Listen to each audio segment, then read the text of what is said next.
handgun at 200 feet is the same thing as crossing your fingers and making a wish. Lee Child. You're listening to Writing Roots, brought to you by Aspen House Publishing. Welcome to Writing Roots. I'm Lee Hull. And I'm Lee Essence. In our last episode, we talked about melee, hand-to-hand combat, particularly weaponless combat. Today, we're going to take several steps back and talk about ranged combat. But not quite 200 feet back, right? Depending on the gun. Or arrow, if you so choose. So today we're going to get into the ways to kill people in your books with ranged weaponry. This comes from the concept of, I want to stab that guy or I want to poke that guy, but he's all the way over there. How do I do that without him threatening me? That is a lot of the logic behind ranged weaponry, and it's good logic. There are two main categories that we are going to discuss today, though there are other ranged weapons out there that are less common. We're going to stick with the common ones that you are more likely to encounter in your stories, and that is guns and the various categories of arrows. So with guns, there is a lot to consider. What is the gun itself? Is it a rifle? Is it a shotgun? Is it a handgun?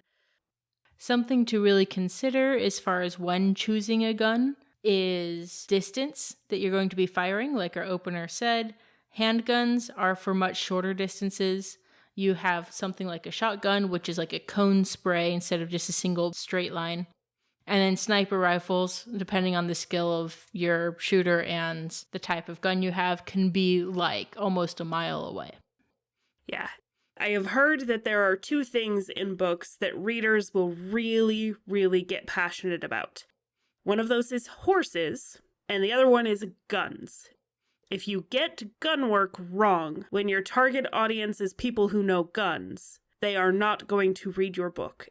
To fix this, get a gun nut as a beta reader, and let them tell you all these mistakes before it goes out to the wider public. The other stabbing a guy from far away option that you're going to see a lot are your bows, crossbolts, those kinds of things that are more fantasy-based. Bows have arrows, crossbows have bolts, and blowguns have darts. Bows have a very wide range, similar to guns, actually, where different styles of bows can accomplish different things. You have the longbow. This was used a lot in medieval warfare. There was no aiming with a longbow. It was that general direction. And generally you would see militaries have this, so that you had quantity over quality as far as your shooting in this particular case. As opposed to something like a short bow, which is generally a single person and often used for things like urban combat. So if your character is climbing around a city and shooting people with bows, they're not going to use a longbow. Something that you'll see a lot of guards and or assassins, basically people who need patience having, would be the crossbow, because you can have them at the ready without needing to relax a string. If you try to do that with a standard bow, that can be very taxing on the muscles. Another thing with crossbows is that they were actually developed for warfare because it took a lot less skill to shoot a crossbow than it did to train someone to shoot an actual bow and arrow.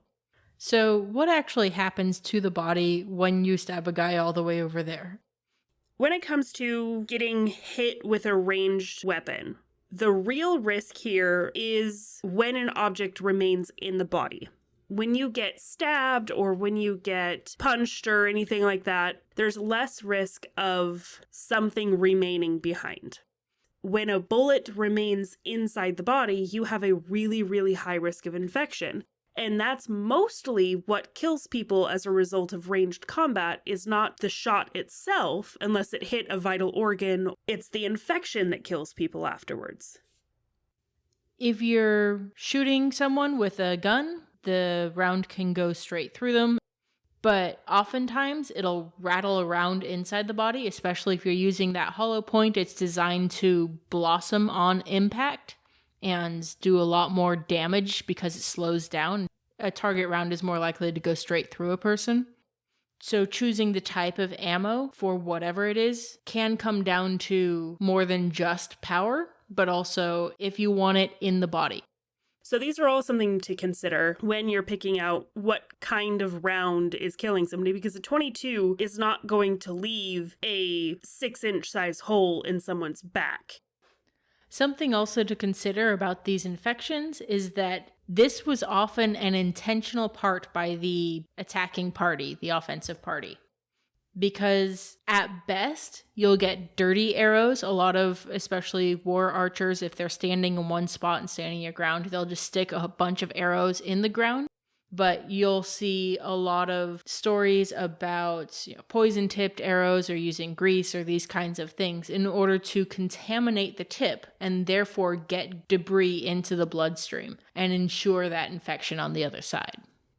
There's a particular arrowhead type designed to be packed full of stuff that could be a very effective delivery system. Could be packed with kindling, set on fire, and even if the fire went out as it was shot, it could reignite once it hit and then be a very effective delivery of death. Darts are often used specifically for the delivery, not necessarily because they're expecting it to do damage on the other side. They're just dipping it or running it along a poisoned dart frog or whatever, and then launching it at the person they're trying to kill, and the wound itself isn't killing them, it's the delivery. When you're picking what kind of ranged weapon, outside of the context of world and everything like that, you have to consider the killer. What kind of person is this? Are they part of a large group in, say, a military? Are they part of the longbow segment of their army? Or are they like Legolas, where they're just kind of a sneaky ranger dude? These tend to be less aim and skill oriented, again, because militaries don't generally train a lot. That's a fairly modern concept. If it's with guns, it's kind of the spray and pray mentality of just put a bunch of stuff downrange and hope that none of our guys are over there. Which is why you get the bayonets and these other things attached to the gun, so when you get into melee, you can be a little more precise about it. And this is really important when these people are in battles together, that they're all firing in the same direction. The purpose of archery in medieval warfare was to have 100 guys aiming at the same general spot of the enemy lines so that it would rain down arrows, and they're statistically more likely to take people out in the process. If you only have one person aiming this way and another person aiming way off in the other direction, you're not going to get that mass casualty that the bowmen are meant for. If you have a single lone wolf operator, super secret spy type character, you're going to see a lot more of the patience-based weaponry. So the sniper rifles and the crossbows. You need to have a fairly good stance or a lot of practice to pull a bow from a tree. A crossbow is much easier in that regard. Blow dart, if you're doing some African or South American type vibe, sure. But they don't have a whole lot of range. They tend to be like 10, maybe 15 feet tops. So the more patient type weapons tend to be aligned with the solo operators.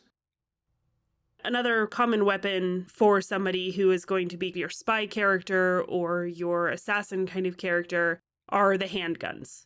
You could also probably use blow darts because it requires being closer. There's a level of intimacy similar to hand when you fight with handguns. If you try to shoot someone more than 200 yards away with the handgun, it's not going to work. Please do not write that somebody took a sniping shot with a Glock. That's not how that works. Something else to consider about the personality of the shooter in this particular case is a self-defense aspect. So if you're talking guns, it's a fairly easy thing to operate. Therefore, it ends up being a good level of the playing field. If the bad guy comes in with a gun and the good guy manages to also have a gun, then regardless of the comparative skill, it can bring that into balance a lot quicker.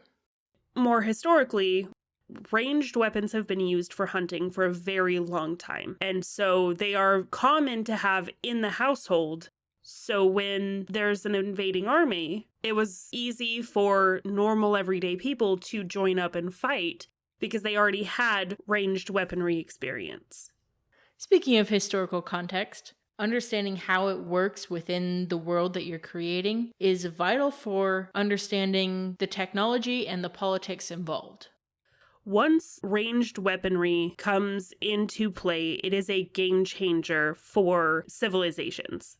It is often an indicator of strength if they're the first one to get that ranged weaponry because they have such an advantage over their enemies. And then you'll notice that every development is how can we be further and further away from our enemies and still be able to take them out.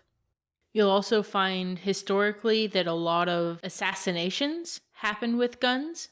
Even though they're often at close range, Lincoln was in a fairly small area and they still used a gun because it's fast and it's easy to use in a panic type situation. We encourage you to really dive into the research of ranged weaponry if you want to use it in your story. There are so many options, so many ways that it's been used throughout centuries of history that you can use in your story. The Mongols were very famous for having mounted archers. You have that very classic imagery of the medieval longbowmen launching waves and waves of arrows across the field. So do your research, really look into how you can effectively and correctly use ranged weaponry in your story. And in the process, make sure that you Write selfishly. If you have a question or comment for our hosts or a topic you'd like us to cover, send us an email at writingroots@aspenhousepublishing.com or find us on Facebook by searching for Aspen House Publishing.